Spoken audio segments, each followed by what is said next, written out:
All right, man. We're live, ready to roll. What's up? All Yeah, right. yeah. Record button's on, Joseph. How are you? Yeah, I'm good. I'm good. I'm excited to talk today about baseball, about sports, I love about baseball this time. Yeah, boys of summer. that's Was right. just now July 4th recently. Man, I love baseball too. You and I we were fortunate to play. How many years did we play together in Denver baseball? Wooden Bat League, 35 wood. I Did you pl- I three? played. I think didn't. I think I played 4 seasons. I think you played five. So I Is only that right? played one season. I thought I played two before. So yeah, we got to play a lot of baseball. Joseph was third base, hot box, much respect. I'm a lefty, so I can basically only play outfield or pitch or first base. And Yeah. but man, what a great time. And so I know while I was there, I mean, you have the floor with it, but baseball is really healing and nurturing for me. And I'm glad you picked it as a topic. It's really something I wouldn't normally talk about. So I'm interested where this conversation goes today. Yeah, me too. Me too. I was very fortunate to get to play at 35. I had basically stopped playing baseball when I was 15. So, or 36. So it was like a 21 year break. And to get back Oh, on the field, and it wasn't softball, right? It's fast pitch baseball. And it was such a wonderful experience to be back in the game. And it was really cool. wood bat league, not Wood bat, aluminum. and to Yeah, get go to ahead. play with you was really cool because we met on a softball field in school, and During we Vanderbilt, we met. and Yeah, and that was playing one of the soft. things that forged our friendship was a mutual respect of each other's athleticism. Right? It was very primal. We're like, oh man, this guy knows what Yeah, he's as soon doing. as This we guy met knows what at he's doing.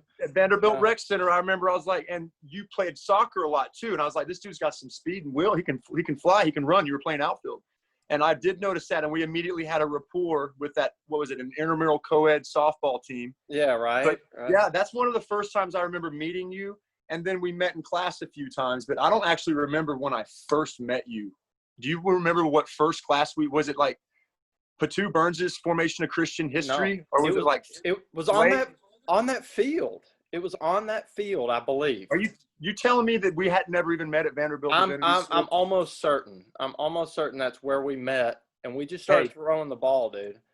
I I think we think met briefly at Vanderbilt Divinity School, did we? and then one of us invited the other to play softball.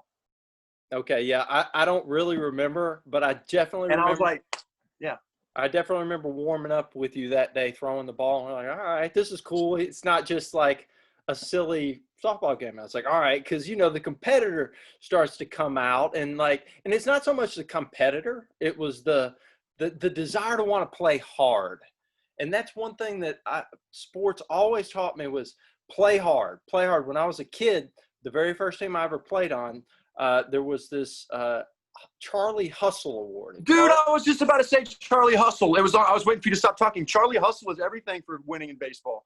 I was literally about to say that. Go ahead. Yeah, of course, Great. after Pete Rose, who was a phenomenal baseball player, and yeah, and it put something in my head that if you really try hard, you will succeed. Things will happen. You may not be the best due to your hard efforts, but you will grow and you will be proud of yourself, which is such a wonderful thing. The development that happens through sports, not only to us physically and in our sports, but mentally and emotionally and in terms of character and how much character is built in sports, if you don't have the right attitude on the field, it just doesn't work. And if you do, people respect you through the good and the bad, right? So, Well, Joseph, I don't know if you realize this, and perhaps you recall, but right the year prior to me meeting you at Vanderbilt, I was playing college baseball, NCAA Division III, and I gave up. I put my glove for my senior year on my coach's desk with tears, and I'm like, I can't play my senior year. I have to do 19-hour semesters. I can't play baseball and do 19-hour semesters in order to be qualified to get to graduate school. So with sorrow, man, I laid my glove down, coach, and I cried, man. I was like, and I mean, I was primed more then, but something said, you gotta make a choice right now, Nicholas. So I got to play at 26 years of age at Huntington. And then I laid my glove down, pursued my Master's of Divinity. And then we're out there playing on that intramural softball field. I'm used to steel cleats and men throwing it at my face. And I'm like, okay, I got to calm this down a little bit, yeah, Then flash forward to when we both were living in Denver, Colorado. I got to pick it up again. and play. And I tell you, I enjoyed the game. And I'm playing this season. I'm on the team here, man, where I live. I'm so thankful for it. It's almost like a fountain of youth. Mm-hmm. And I want you to kind of like laser beam in where we're going to talk about baseball, because I never have really spoken about it. But like the 5 main skill sets a baseball player should have. He should have a good bat. He should be able to catch well. He should have a powerful arm, hit for consistency, and he should be fast. Mm-hmm. That's a lot for an athlete to be able to do. And then some people kind of speak about baseball as though it's boring, or it doesn't seem like you have to be very athletic to do it. Yes. And I'm like, well, why don't you come? And I mean, our inner child, when I put on my steel cleats and then I'm in uniform and I'm in I feel like my inner child, I get to kind of go back to my youthful prime in that regard and enjoy myself while the 9 innings is going on. Something valuable about baseball is it's one of the only sports that doesn't have a clock or a timer. Right. And another thing is the defense. It's the only game that I can think of where the defense holds the ball. Right. That changes everything, folks. Yeah. So I started as a trainer that did so many sessions all the time, still doing. The baseball was my self-care, my time with my team, my group of buddies to compete. And in a healthy way, it's kind of like healthy combat. You've heard people say it's very close to warfare. I don't know for sure how to interpret that. Do you have any thoughts on that? How baseball is comparative and so is football? Yeah, I mean, it's well, a couple things popped in my mind. One was the little skit George Carlin, the comedian, did about baseball, and he's comparing it to football, and football's the gridiron. And the baseball, you're talking about the field, home field, and you're trying to go home. But he's got a really wonderful skit in terms of the simulated combat. One of the things that I thought was going to be cool about the way we could discuss baseball that might be novel would be in terms of it as a form of, or a dimension, or something that's spiritual, let's say. And there's so much spirituality in baseball, and it carries with it a lot of things that that are obvious in one sense, but in another sense are slightly hidden. So what I mean by this is, we have these certain rituals that happen in baseball. Like in the 7th inning, we sing "Take Me Out to the Ball Game." We got the 7th inning stretch. We're going to take a little break here for a second. And that's kind of cool. It's got really nothing exactly to do with the game, but it's got everything to do with the structure, Well, you said ritual, and I think about the warm-up, the plyometrics, the running around the field, the stretching, the sitting in the dugout prior to the game with your men. You talk about bonding. Mm-hmm. And then when the pitching and the object of the game and what goes on, go ahead. It's a phenomenal camaraderie. Yeah. And that would correlate very well to if you had a combat in real time, you would know those men well, And so trust each other. It's kind of a simulated, safe, like holy war in a certain sense. We're going against you guys, all in, all out, but there's rules, and there are rules, and you don't break these rules. You don't like turn around and hit the catcher with your bat. You don't come in with your steel cleats high, trying to hurt someone. No, right? And not only that, but after the game, after you've defeated the enemy, you shake his hand, and I think there's so much of that in combat throughout time. Or if you've been defeated, respect. Yes, you have to walk and shake his hand. Good game. So sportsmanship is so important, and teamwork, and in terms of interpersonal relations beyond baseball, I do tend to enjoy being on teams or being in organizations or working with people who have played sports, team sports, because there's something that is taught in us that's very healthy. I would like to add to that. Remember the quote, and you've heard it your whole life. And if you hit 1 out of 4 balls, 25% of the time when you're batting, you're doing really well in baseball. And we were talking about this earlier. So therefore, the game is designed around failure a lot. And that sounds terrible, but you're constantly having to deal with failure when you're on that diamond. And there's different hats you're wearing when you're defensively and out in the outfield, where I love to play. and that man is on second base, and he's looking out and wondering if that outfielder has an arm or if he would throw home or play it safe and hit cutoff or whatever. And I'm like, bro, I'm getting you home. If you try to go home, you're not going to make it home. And it's like this mental warfare with the other team, and it's fun, and it's just like metal sharpening metal.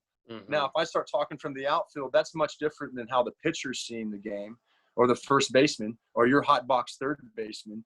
And then 3 outs, and then you run in, and then you're on the other side with a stick, and you're standing in that box. And this dude, he does not want you to hit that ball.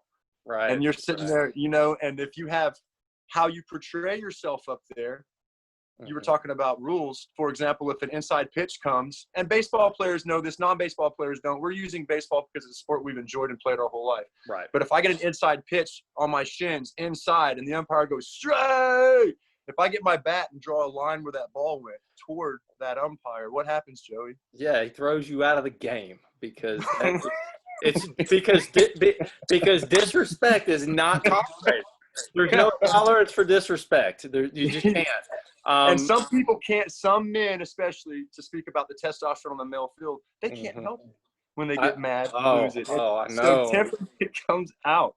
Yeah. And you're trying to keep your cool because you know you're weakening the energy. You're talking about it being spiritual and metaphysical. It truly is. It truly is a type of prayer and meditation if you're going to compete well on that field.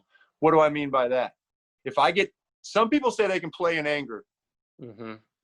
If I get angry on the base path or in the outfield, or if I'm on the mound trying to prove it, I lose my zen. Mm-hmm. I've heard a few men argue with me about this, about, when I get mad, that's when and I'm like, dude, I lose it all. I'm like, I'm out there like starting to bow up on people like, this guy over here is talking smack to my pitcher right now. You know what I'm talking about. Right, Remember some of the people almost getting in fights. So I bring this up about self-care, like we enjoy jiu-jitsu and other sports. If you choose an art, a recreative art for self-care that sharpens you, I 100% believe it correlates over in your day-to-day life. We usually play once a week baseball in our men's leagues. You will think about that game on Sunday all the way through until Thursday or Friday while you're at work. That game of 9 innings, you recall, will sometimes take over your entire week. Whether you struck out multiple times or if you were the best player on the team. Yeah. It's like you're at work or you're driving the game. You're like, what?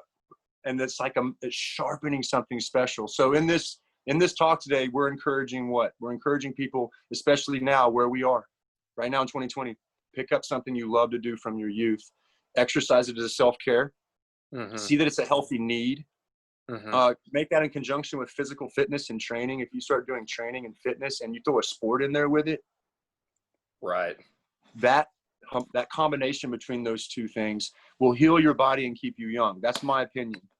And there's always excuses that we don't have time, and there's a balance to what we're saying. But go ahead. Well, yes, in terms of overall health, it's so wonderful. And another reason it's very, very good for us is, if you grew up playing sports most of your life and you did not become a professional athlete, first of all, it's an illusion to think that you shouldn't continue with your sports or that it doesn't have value or that it's purposeless or something. I think that's a great statement. I agree 100%. It's like this notion of atrophy of instinct, also atrophy of identity. So when I was playing sports in school, whether I was the soccer player, the kicker for the football team, the goalie for the roller hockey team, or whatever, it was, hey, I am the kicker. I am kicker. Me, that's one of my role. That's what I do, right? And then all of a sudden, you're not kicker. You're not third base. You're not, So there's a part of it's your senior year and it's faded out and you think in your mind, this is the last time I'll ever put my cleats on this grass. It's the last time I'll be in uniform. Yeah, I remember. So it's good to still be kicker. It's still good to be third base, even if you're not doing it professionally. It helps. It helps us stay connected with all of what we are. Now, yes, as we get older, we have competing obligations, but we should remember the importance of this, even if we're not being professional. One of the other things I was thinking about is how sports kind of keeps us on our edge. We need to be challenged every day. And it's good to have that physical challenge of, I don't know, this guy throws 80 miles an hour, 90 miles an hour. I don't know if I can hit it, but I'm going to get up there and try it. I believe I can. And, sharpening of skills, developing competence, all of that builds into self-esteem. Likewise, knowing how to take the flip side. I made the big error. I missed the field goal, whatever it is. Knowing how to accept, responsibility, but not beat yourself up, because if we get masochistic and, beat ourselves up. I'm so baseball. It's you know me, man. You know me on the field. Like if you struck out on third, and it happened a few times when we have a bad day, umpire's cranky and stuff doesn't go well, and you strike out or whatever, and you're not hitting the ball, it just goes bad. And you made the third out, and your whole team's running back out on the field, and it's because of you're not hitting the ball. It's just so hard to shake that off, and you'll see that person that struck out. Joey, shake it off, man. Tight, focus on your D. Shake it off next time. But you can't. You're like, man, I'm so pissed off at myself right now about missing that ball. And you almost want to cry, but you're like, okay, the ball's coming. And it makes you shift into survival of the fittest within your own mind. You want to fall into a guilt place, or like you want to shame yourself. You want to do something because you didn't perform for the team. And you got to let it go, or you won't catch the ball on the defensive side of it. I would like to make a disclaimer here. Now, of course, with the aging process, some people change from racquetball to squash, or from tennis to pickle, or from baseball to softball. Mm-hmm. And so we do want to be respectful toward the aging process. There are certain cutoffs. Mm-hmm. The oldest I think I've heard is a 92-year-old playing baseball. I think the last thing that goes is the batting. Mm-hmm. So he would have a substitute runner, and he would bat, and he would actually shuffle slowly, but he had another runner run for him, and he's down. But I'm saying you can keep things alive that are easy to – you can keep things alive that are easy to justify to turn off. Mm-hmm. I don't need to keep doing bow and arrow. I don't need to really play catch with, my son, or any of these physical activities. We undermine physical activities. Yeah. What's the center of why you wanted to bring up the topic of baseball, which is, a sport, and why sport right now? What was that about? I want to hear some specificity here. Well, I think that this lack of sports happening in the modern world right now, the pushing the pause button on all sports. I figured that's the reason. Due to what's going on, how that's affecting the health of people, and how what happens is that our focus goes from that to something else. And, usually sports are either something we're watching on TV, or we're going to the game. If we can't go to the game, we're sitting around the television and it's not on that, we're going to be finding other channels. And a lot of other things are, instead of, in a certain sense, giving instead of our like, when you watch a baseball game, you could get a little angry. I can't believe he made that error. Oh my gosh. You could be sad your team loses, but you can get the emotional roller coaster without having to, be quite as aggressive and violent towards other people. You can just kind of have your melodrama, and it can be resolved, right? It's a melodrama that happens and is resolved. Game over. Game over. Shake hands. With other stuff, news and all, there is no game over. It just continues. It's like an endless war. So I think there's something about not having that as we could call it a healthy distraction. One other thing I'd like to bring up would be how, let's say somebody's going through a really difficult transition. Let's say that, someone they know has left their life. Like I think a lot about men who have gone through divorces or breakups, and it's not just men, but anyone. One of the things that can help with the recovery process is getting back into a sport, something that you've been doing, because it helps you rediscover yourself. A lot of times when people go through relationship breakups, they feel like they've lost a part of themselves. And sports is a wonderful way to reconnect with who you are. And it doesn't just have to be about a breakup or something like that. If someone is having some issues with self-esteem and identity, sports can very much help.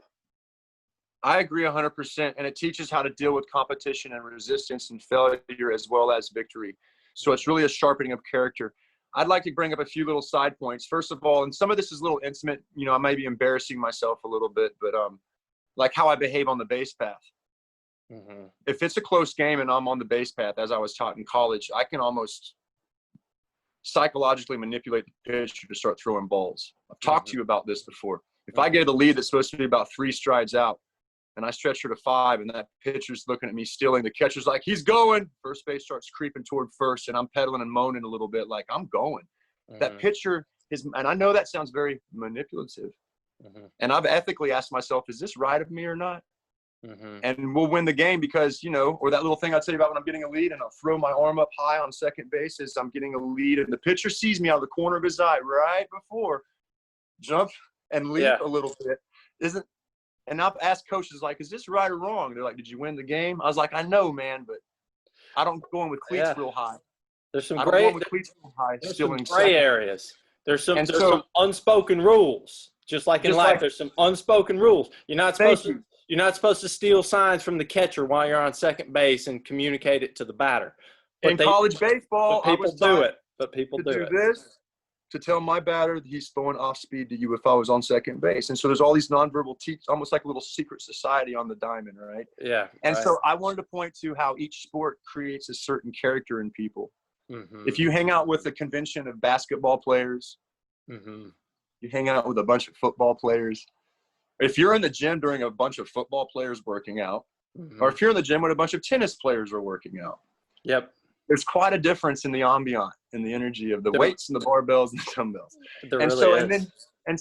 I find it fascinating how a sport like a golfer, you watch a PGA golf tournament, there's something so ridiculously common about all the golfers and their anatomical structure and their physique and how they're built. And then a football player and the philosophy around what it is to be strong and powerful. And so, or hockey, hockey men are known to have strong glutes and quads and hammies. And so they all have their own they teach sport in a different way. And I celebrate that about people. So each sport making character in a person, I encourage them to turn that back on and turn on their inner child as much as possible.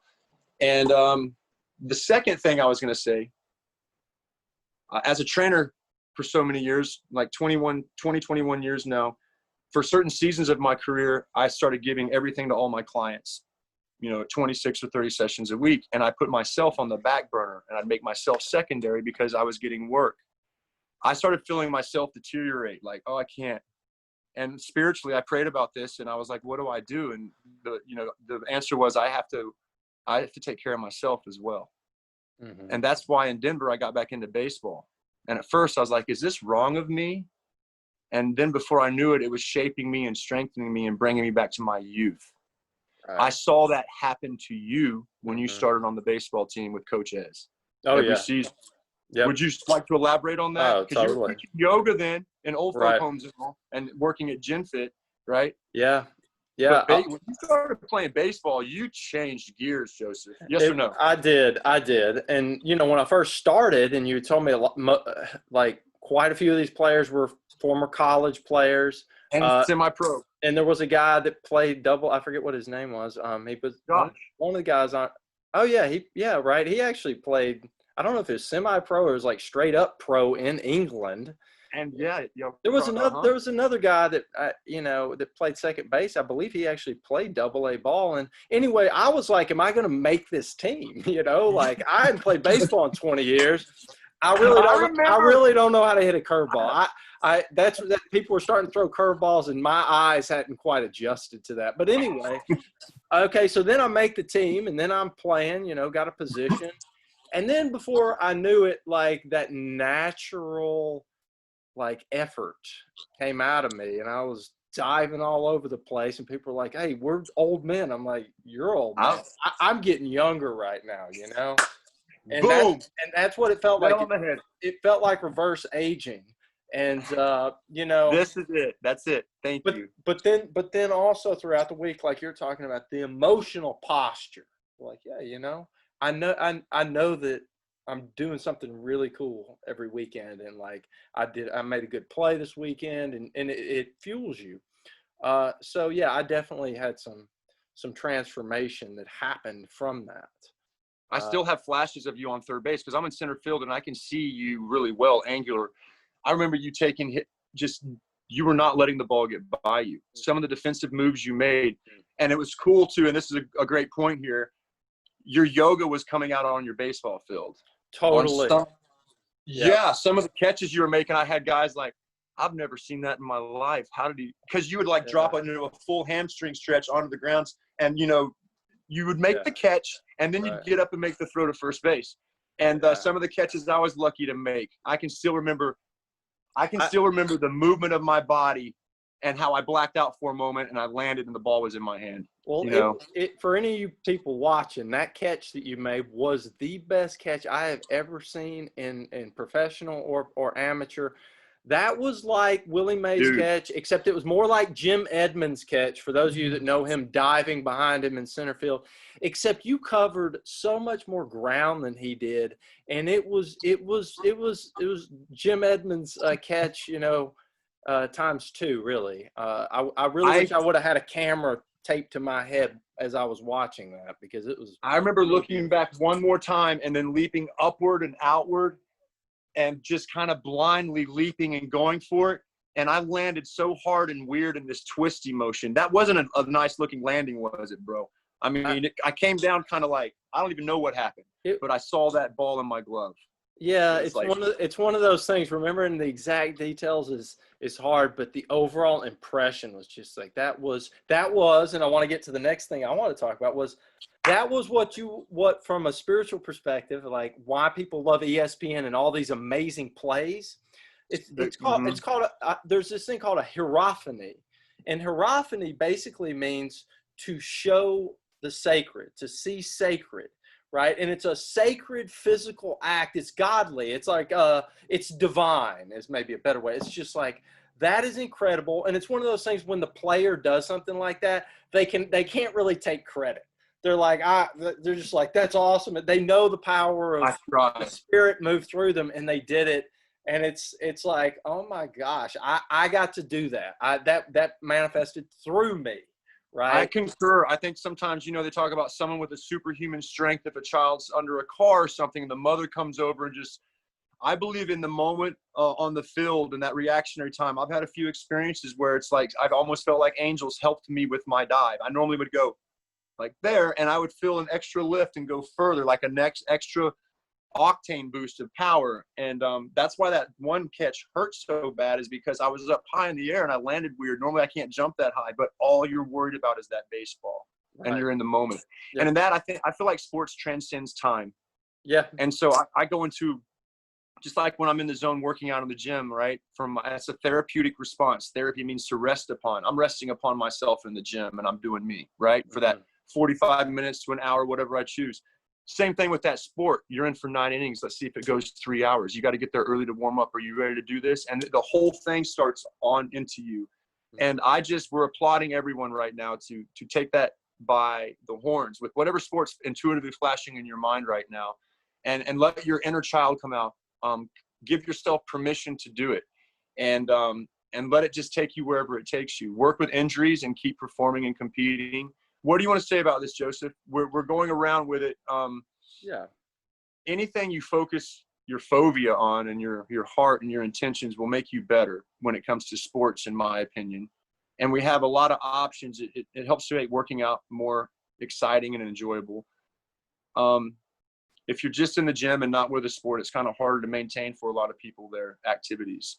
Yeah. But I'm glad we're talking about this. And especially right now in our time and what's going on, it teaches us how to be cordial with one another.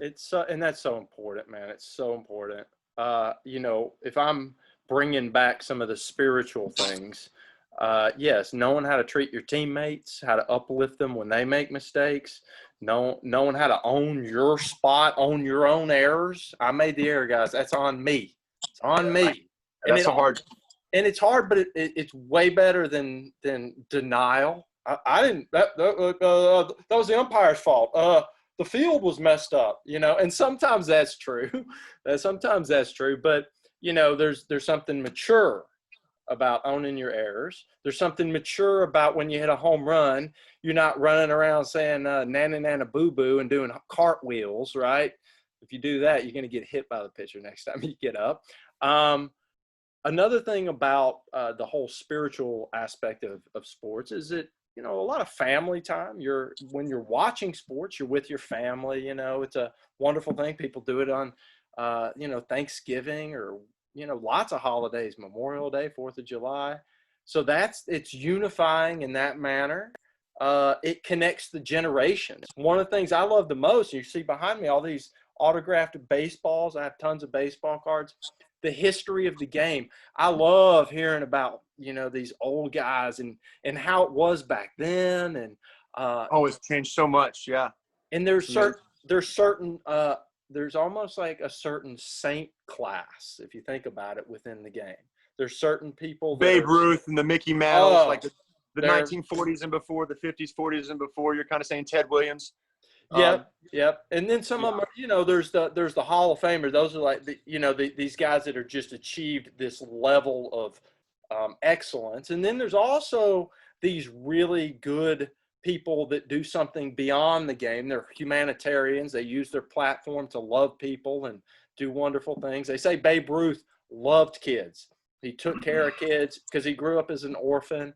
Go ahead.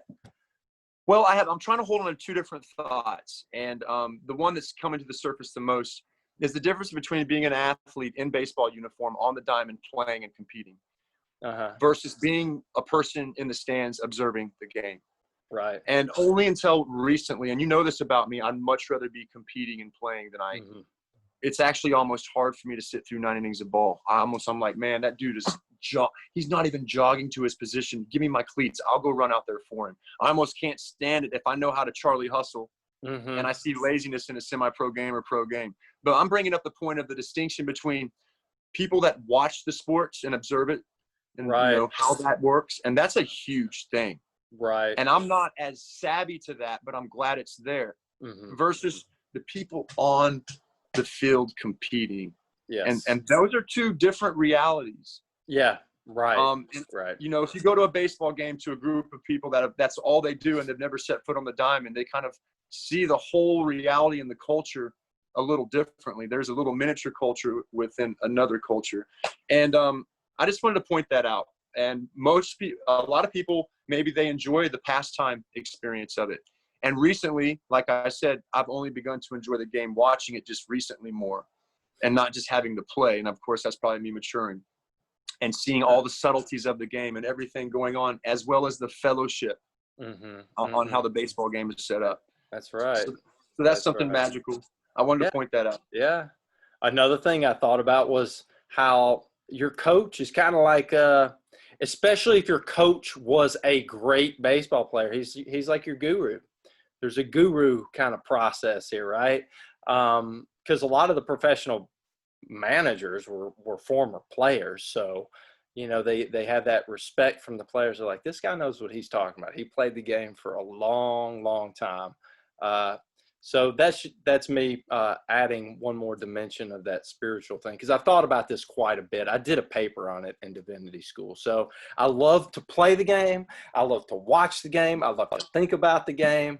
I love the history of the game. And man, it's been such a wonderful thing in my life. I think about also when I was a kid and my parents were going through a divorce, how important baseball was to me and how important, like, I collected baseball cards. I wrote letters to players for autographs. It's therapy to young children, on so many levels. So yeah, man, we've got a few more minutes before we close down. Go ahead and finish up. Yeah, whatever it is that you want to add. There's certain people on certain occasions that have a charisma to them, and if you're playing in a league, and you get to know the different teams, you'll see that one center fielder that's super fast, or the pitcher that throws low 90s, and he wears the game very well. You'll notice that character come through and throughout the season in that same person. And so you really get to know the core essence of people when you compete with them. Yeah. Like, I really get to know my middle infielders well because I'm a center fielder. They're my cutoff men. Right. I get to know those guys well. And I need them there, and they got to communicate to me when I'm in that moment. Yeah. And so I really celebrate that what you discover about a friend on the baseball diamond, you can trust in the real world. Yeah. And it correlates over. When I started practicing jiu-jitsu, I noticed it changing me and making me see different approaches to situations. And I celebrate that about sports a lot. and to not underestimate that. What do you think about that? It's very important. It makes you who you are in a lot of ways. I totally agree. I found myself enjoying ventures, whether it's business or whatever, with people that have played sports much more than with people who did not have a sports background. I see why a lot of places like former athletes. There's something to their psyche that is mature, that's professional, and that can be trusted, like you're saying. Now, I want to ask you. Ray Lewis? I do know Ray Lewis. Yeah. I was watching him with Joe Payton on his new show with NFL, bro. And Okay, they're interviewing each other. Ray Lewis used to want to, they have a history, and one's a lineman. Yeah. His job is to kill the quarterback. Yeah, right. And he was successful. And Manning, Peyton's sitting there like, yo, man, you know how many times you used me to get up off the ground? And Ray Lewis is like, and Ray Lewis is like, and you never looked down on me. In other words, I was always looking down on you. And like Ray Lewis started teaching his philosophy from football from his specific position. Oh, yeah, right. And that's I cool. saw the passion. Peyton was backing up during the interview like, man, are we okay right now? Because Ray is wired. And even in his persona in an interview. And he's like, you know how much I studied you till I was sick of you on film. You know how sick I got of you, Peyton? And they're going back and forth. And like the true passion of that sport made them into the character they are. And I just threw that in for football because they're celebrating football. And it's I've been studying the history of that lately as well. I'd like to add one more thing in our closing here that I found very interesting that I haven't shared with a lot of people. Okay. And I think it's from my Christian upbringing. And I played bar league softball and then church league softball, a lot of that. And then I went to a liberal arts Methodist affiliated college to where we said the Lord's Prayer every game. And so we were taught to wear the garments of Christ as much as possible while also in competition. From a Christocentric perspective in our school, we always said the Lord's Prayer. We had strict rules on campus, and it was kind of sacred in that regard. And you know this about me, man. You know this. I'm a lefty. If I hit a line drive bleeding to right field and the dude catches it, I'm going to give him a compliment, man, running to first base and say, yo, good job. It was mine. I should have normally got it, but you just did a superhero catch. Right. I have always chosen to play the game, agree with me or not, with a certain edge of celebrating my opponent's abilities. Not tearing them down. Did you notice that on how I played? I did. And it's this healthy relinquishing of the ego when the time comes. You got to have your ego because you want to hit the ball, you want to catch the ball, you want to win. And you're like, man, what could I have done? I hit the ball as good as I could, and you did better. You robbed me of a home run. You son of a gun. That was awesome. And let's say I get on. It's so healthy. It's so beautiful because you get in your heart. You get in your heart. You can actually someone that's in an evil place on the field, not doing like that, are being animos or too much sarks and fleshly. Right. If you pour a compliment on them and you mean it, they don't know what to do with it. They don't even know how to field their ball anymore. You get to first base on a single, and you start talking to the first baseman. He wants to get you thrown out by the pitcher. He wants to pick you off first base. But you're like, so man, you mean it. You saw it. You're like, dude, I saw you last game that you hit that triple. That was amazing, man. And you give him some love. Before you know it, he doesn't even want to like get you picked off as much. I mean, there's that camaraderie within the game too. So I celebrate it, man. I do. So I use that opportunity to not let myself get angry or built up, but I'm still very much competing. And I'm glad you did notice that about my character, because it's like, this is a better way to play the game. And I learned it in church league softball, and Christian college ball. And then I noticed in the men's league, these boys are throwing at my head if I get too close to home plate. They're going to they'll throw at the umpire's head if the umpire keeps calling. So it was a learning curve for me. What do you want to say here in closing, man? This has been a great conversation, covering a lot on sports and how it's beneficial and healthy for us from a holistic perspective, physically, emotionally, mentally, and spiritually. That is what I want to say in conclusion, is that, all sports have a value beyond the field that's cultivated on the field. It's cultivated off the field. You can learn it by watching sports. You can learn it by playing sports. I just think that sports carry a tremendous value to society. And I'm grateful to God for all the wonderful sports I've gotten to play. I'm grateful that at 42 years old, I'm as athletic, if not more, than I've ever been. I would say this to any kid that might watch this. If you're 15, 18 years old and you're looking around and you realize maybe you're not the best player on the field or something like that, that does not mean within a few years you might not be the best or it might not be near the best.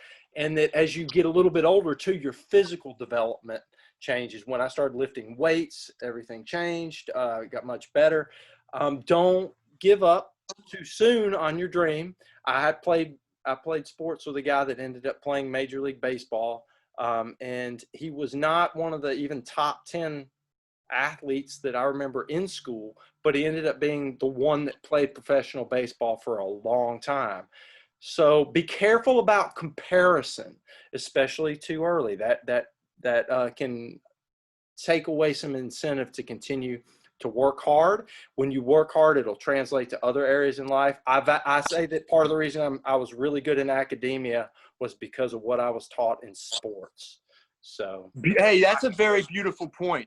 The discipline you learn, especially in practice, like 6 days a week, man. We had multiple hours every day of baseball practice in conjunction with working out in our academic. I'd like to close with two things you brought to thought. One of the most fascinating, like I'd never thought about this, and I believe it was Ted Williams that brought about the quote, and I don't know how it goes, but he says, have you ever smelled burned leather after you swing and seen the smoke come off the bat because you just barely missed a pitch? And that baseball is coming in so fast and you barely miss it, and the friction, and you feel a whiff of cowhide leather burning because you just barely missed that home run. That's sacred in that moment. And the catcher catches the ball and it's still smoking a little bit. That's real. And if you've ever faced a 90 mile an hour fastball or even an 80, it starts making different noises between 80 and 85 and 90. It starts making really crazy hissing noises around 94, 95. That's about as fast as I've ever faced. I can't imagine what it sounds like at 105. Yeah. And my closing there is, and my statistics may be wrong, but it's 60 feet and 6 inches is the distance. And the amount of time the batter has to react. He takes the over first half of the travel of the ball to pick up and decide. And he has, 1/3 of a second to actually decide to swing or not. The ball is halfway to him by the time his eyes can pick up in his neurological process. And then between that second half of that time, Joseph, he has to choose to swing and hit that ball or not. And in my mind, what do they say? One of the hardest things to do is to hit a round object with a round bat. And so when you do it, it's just an amazing thing. Even at the batting cages. I just want to throw that in there, especially about Ted Williams. Let me know if you ever smell that. He's one of my favorite players of all time. I'm a Red Sox fan. I'm a Braves fan. Those are my teams. Ted Williams is a legend, and also he's a big thinker. He's like the guy that analyzed hitting. He broke it down, the strike zone into grids. Oh, he was no idea how sophisticated. He's a brilliant guy. Last guy to hit 400. You were talking earlier. You said 1 out of 4 hits. You meant 1 out of 3 hits. You know, if you get 1 out of 333, 333, or 3 out of 10, 300 is and that baseball humbles us. We need that humbling. If you think you got to be perfect before you go play the game, you'll never get to play the game. Nobody plays the games perfect. Healthy humbling is good. And then the other thing, and we'll close, is I love the fact that I'm getting to teach my nephews right now the game. And it's like you don't have to be the best baseball player to start to pass on knowledge to the next generations. And that is another dimension of health for us as human beings, to share our knowledge because we care about kids. And I'm not positive that there might not be some more coaching in my life in the future. Joseph, you know? And I wasn't planning to bring this up, but, last year I was a coach for Ezekiel's baseball team, and we won the championship for the Hurricanes. And the first couple games, I was kind of selfish and pouty because I'm so used to playing. And by the third game, I was in love with the beautiful development of these 7, 8, and 9-year-olds learning the game. And I was like, you have to teach them everything. And you take it for granted as a baseball player. You got to start with how to stand in the batter's box or how to hold the bat, which glove to put the hand, everything. Which hand to put the glove on. And so to me, I stand in that gap with you as well and say it's just as rewarding and probably way more rewarding to be a coach and lead others in a sport and get them better, help them improve, as to you being the athlete on the field. There's magic there in that third category. We're talking about the audience watching, the athlete playing. You just now brought up the coach that stands in the gap there and empowers with his abilities and his knowledge and wisdom the kids. So, yeah, man. That's good, brother. Man, wonderful talk. Thank you so much, dude. This was fantastic. And God bless you. We'll be talking soon. Yeah. Absolutely, man. Enjoy your day. Give the kids a hug. All right, you guys enjoy the sports. We'll be talking soon. Namaste. Namaste, bro. Peace, man. Bye.